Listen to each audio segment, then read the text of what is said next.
Welcome to my Mother Teresa academy. आज हम लोग वृत्त से संबंधित एक क्वेश्चन सॉल्व करने वाला हूं। क्वेश्चन कुछ इस प्रकार की है।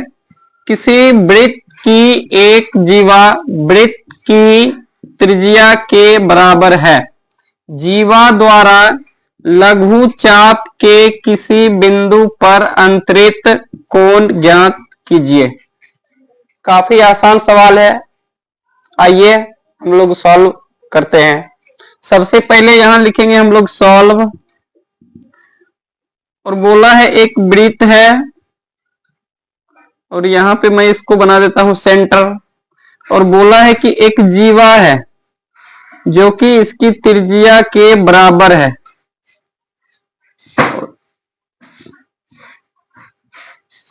इसका मतलब ये जीवा जो है इस त्रिज्या के भी बराबर है और इस त्रिज्या के भी बराबर है। तो लिखेंगे चूंकि O A equal to O B equal to A B.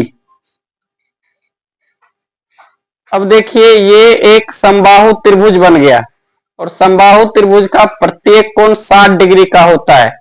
तो आप कह सकते हैं कि इसीलिए angle A O B equal to 60 degree, यानी कि ये जो एंगल है ये हो गया आपका 60 डिग्री। और दूसरी बात क्वेश्चन में बोला है कि एक अन्य कोण बना है वृत्त के किसी भी बिंदु पर। तो मैं एक अन्य कोण बना देता हूं वृत्त के किसी भी बिंदु पर, और इसका नाम मैं रख देता हूं सी, और इसी कोण के बारे में पूछा है। तो आप लोग जानते हैं कि वृत्त के केंद्र पर का कोण जो होता है वह परिधि पर के कोण का दुगुना होता है। तो मैं कह सकता हूं अगर ये 60 डिग्री है तो ऑफिशियली है कि ये 30 डिग्री होगा। तो मैं लिखूंगा चूंकि एंगल ए ओ बी बराबर double of angle A C B. इसका वैल्यू अभी आपने तुरंत निकाले हैं 60 डिग्री, तो वैल्यू पुट कर दिए 60 degree equal to angle A C B.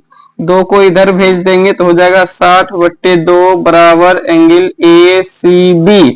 काट लीजिए यहां से, तो ये आपका आ जाएगा 30, यानी कि 30 डिग्री बराबर कोण ए सी बी। और यही इस क्वेश्चन का फाइनल आंसर हुआ।